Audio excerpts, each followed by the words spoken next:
Wait, what does that say? 10 years? $700 million, the largest contract in North American sports history and the largest contract ever in terms of guaranteed money. Shohei Ohtani just did that. This is so good for the game of baseball, but a lot of people are saying it's not fair, and we'll talk about in a second, but this is awesome. FanGraphs already updated to have Ohtani in the Dodgers lineup. We're going to break down their lineup in just a moment because that's 3 consecutive MVPs in a row between Betts, Ohtani, and Freeman. Now, before we break down the Ohtani contract in its entirety, I do want to apologize not only to the Angels fan base, but also to the Blue Jays fan base because a couple years ago, Trevor Bauer, it was reported that he had a done deal with the Mets, and then he went to the Dodgers. The Blue Jays fan base had Ohtani dangled in front of their face. It was reported that he was on a plane to sign the dotted line with his buddy Yusei Kikuchi and join the Blue Jays, and now he's signing a $700 million deal with the Dodgers. Ohtani's contract is structured a little bit different, but technically on paper, he himself is going to be making more than the entire organizations of the Guardians, the A's, the Rockies, other teams like that. $70 million a year is crazy, but that's not exactly how it's going to work, so we'll talk about that in a second. If you make your way over to Ohtani's Instagram, you can see a lone Dodgers logo staring back at you. So here's what Ohtani had to say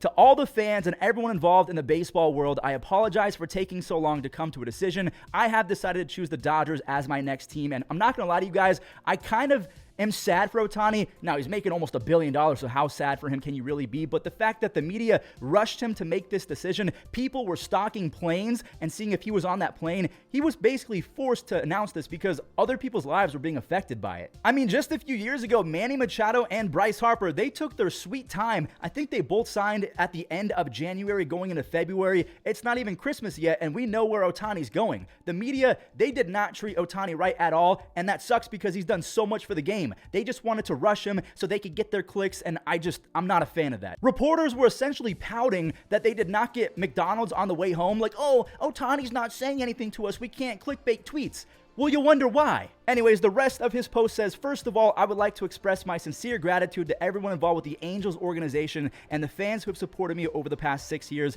It's only been 6 years. I feel like it's been longer than that. Anyways, as well as to everyone involved with each team that was part of this negotiation process, especially to the Angels fans who supported me through all the ups and downs. Your guys' support and cheer meant the world to me. The 6 years I spent with the Angels will remain etched in my heart forever. And to all Dodgers fans, I pledge to always do what's best for the team and always continue to give it my all to be the best version of myself. Until the last day of my playing career, I want to continue to strive for not only the Dodgers, but for the baseball world. Ohtani knows that he's bigger than baseball, and I love it. Now, of course, Ohtani's not going to make it known that he signed for almost $1 billion, but that's why we trust in Jeff Passan. He just revealed that the Dodgers gave Ohtani a 10-year, $700 million contract, but the most important part is, pay attention if you're not paying attention, Shohei Ohtani's contract has significant deferrals that include most of his salary, an idea, a source said, that was Ohtani's. In deferring the money, it reduces the cost of the competitive balance tax hit and will allow the Dodgers to build a better team around him. So even though it's the biggest guarantee in sports history at $700 million,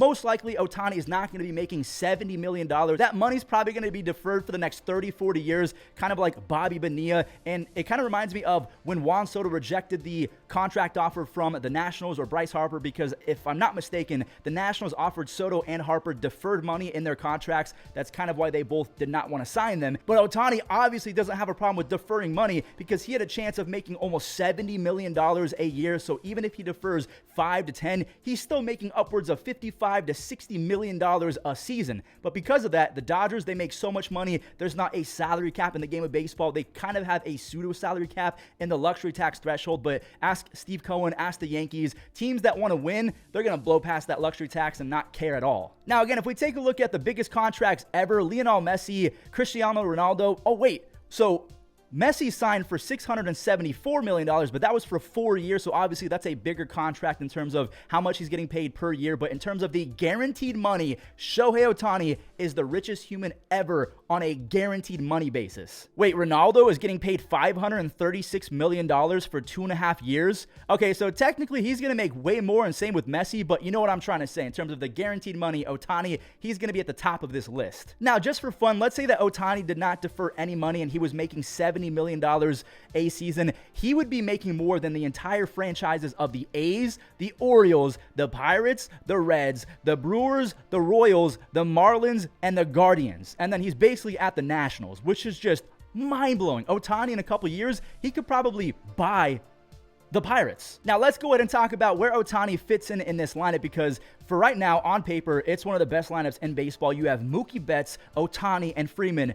MVPs all over the place. And you also have Will Smith, Max Muncy, James Allen, who was a Rookie of the Year finalist. You have Chris Taylor, who kind of stinks, but maybe he bounces back. Jason Hayward, Gavin Lux is going to be back in that lineup. This is fantastic. Now, we all know that Shohei Ohtani is not going to be pitching in 2024, but that doesn't really matter considering he's a two-time MVP, and in large part because he is so otherworldly offensively. Shohei Ohtani has a career 148 OPS plus. In 2023, he led the American League in home runs, on-base percentage, slugging percentage, OPS, OPS plus, and total bases. Total bases, that's insane considering he missed the last month and a half of a season. When you're the Dodgers and you pull almost 50,000 fans on average every single game, you can afford to break the bank and give Shohei Ohtani whatever he desires. And again, Ohtani, I know he's getting $700 million over the course of his lifetime, but he is helping out the Dodgers in the short term because that deferred money, it's really going to come in clutch. But the fact that Ohtani almost has a 40 WAR and he's only played basically 5 seasons after you account for the time that he's missed due to injury and the shortened season, a near 40 WAR in 5 seasons is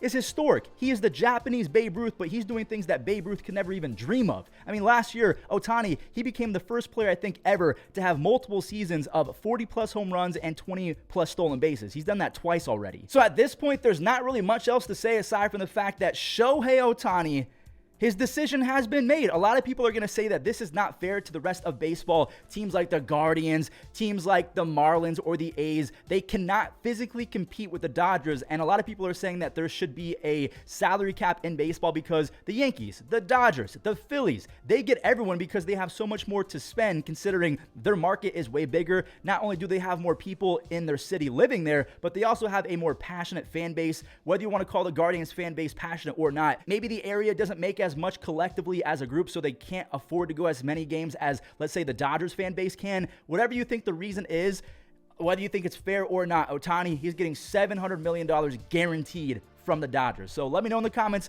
what do you make of this? I hate to say that I feel bad for Ohtani, but again, it almost feels like he was rushed into posting this today after everyone and their mom was stalking flights and seeing if Ohtani was on that plane, and I really feel like that played a part, but that's today's video. I don't know what else to say aside from please leave a like and subscribe. Wow. History has been made.